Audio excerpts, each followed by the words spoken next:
தமிழகமெங்கும் கிளைகள் கொண்ட Annamal institute of hotel management and hospital management படிப்பில் சேர்வதற்கான அட்மிஷன் நடைபெறுகிறது.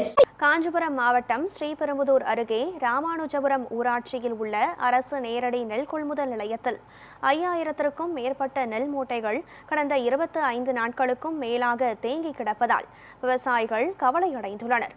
ராமானுஜபுரம், சிவன்கூடல், மதுரமலிங்கலம், செல்வழிமங்கலம், கீரநல்லூர் உள்ளிட்ட கிராமங்களில் அறுவடை செய்யப்பட்ட நெல் கடந்த 1 மாதமாக கொள்முதல் நிலையத்தில் வாங்கப்பட்டு வருகிறது. ஆனால் கொள்முதல் செய்யப்பட்ட நெல் மூட்டைகள் திறந்தவெளி மைதானத்தில் அடுக்கி வைக்கப்பட்டுள்ளன. இதனால் நெல் மூட்டைகள் நீண்ட நாட்களாக திறந்தவெளியில் இருப்பதால் அவ்வப்போது பெய்யும் மழையில் நனையும் நிலையும் கடும் வெயிலால் பாதிக்கப்படும் நிலையும் ஏற்பட்டுள்ளதாக விவசாயிகள் குற்றம் சாட்டுகின்றனர். இதுகுறித்து கொள்முதல் நிலைய கண்காணிப்பாளர் கூறுகையில், கூலி ஆட்கள் மற்றும் லாரி பற்றாக்குறை காரணமாக தாமதம் ஏற்பட்டுள்ளதாகவும் அடுத்த 1 முதல் 2 வாரங்களில் நெல் மூட்டைகளை குடோனுக்கு மாற்ற நடவடிக்கை எடுக்கப்படும் என்றும் தெரிவித்துள்ளார்.